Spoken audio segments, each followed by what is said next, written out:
Hello, everyone. Welcome back to the channel. With UFC 311 coming soon, I thought I would get this out of the way because I know this is going to happen again sometime in the near future. I am talking about the UFC going out of their way to pander for WMMA fighters. This has been an ongoing issue for quite some time, and I'm going to give you guys some recent examples, explain why this is bad for every party involved, and give my solution to fixing this problem. Let's not waste any more time and jump right into the video. First off, when I mean that WMMA fighters are being unnecessarily pandered to, I mean that they often get prioritized for performance bonuses of some kind over male fighters with relative little name value. You see this quite often with certain women's fighters getting either a performance bonus or a fight of the night bonus from the UFC.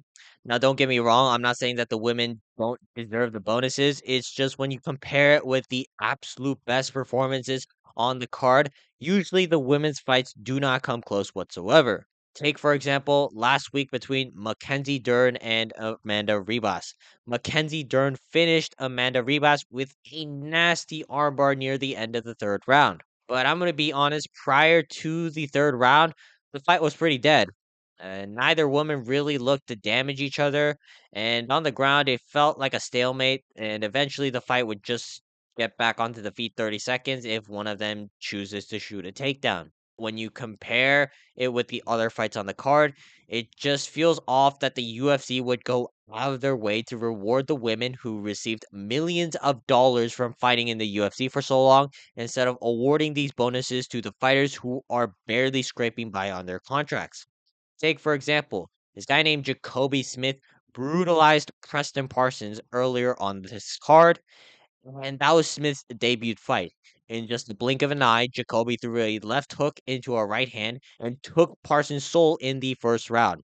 Another example I could give you would be Ponali Soriano sending Uros Medic to the Shadow Realm 20 seconds into the fight by a right hook. I'm not saying that Mackenzie Dern didn't deserve a 50K bonus, but when you compare her armbar finish with the guys below the card who brutalized their opponents in the blink of an eye, it just feels wrong that Mackenzie Dern got the bonus. You also have the broadcasters like Dominic Cruz suggesting that the UFC make a trilogy out of Mackenzie Dern versus Amanda Ribas. No offense to Dominic Cruz. I get he's a legend of the sport, but why is he going out of his way to suggest that the fans need a trilogy between Mackenzie Dern and Amanda Ribas? We've had fighters put on fight of the year level performances, and we've never ran that shit back.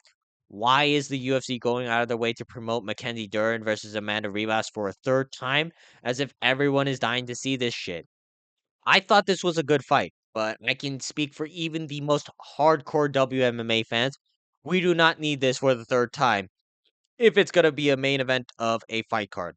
And the UFC know this, which is why this trilogy is most likely going to headline an Apex event in the first place and not in a crowded arena. Last but not least, I want to talk to you guys about the retirement packages the UFC goes out to create for certain women's fighters.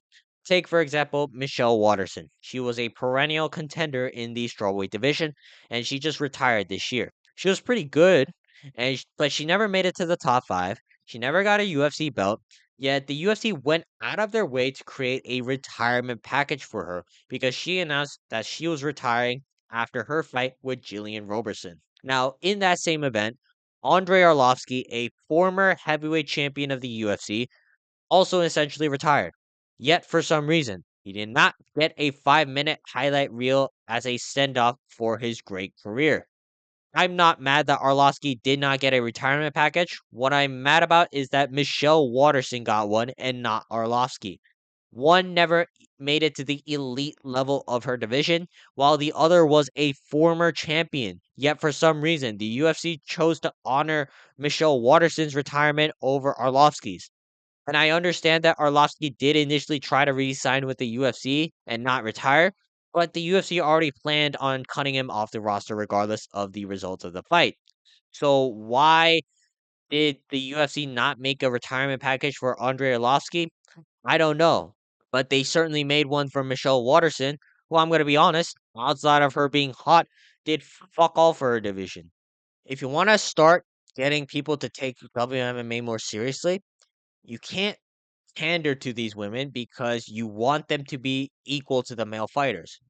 You also should not exclusively promote the ones who are hot because let's be honest, a lot of the ones who are hot are complete dog shit. Look at Tracy Cortez. How the fuck is she even ranked in the women's flyweight division? The only thing I can remember off the top of my head is the fact that she is wearing fake eyelashes in her fight with Rose Namajunas. Other than that, I still don't know what she does well in the octagon, and I've watched her fight like 4 times already. Or we can go to Tabitha Ricci. I don't even understand how she is this highly ranked in the strawweight division.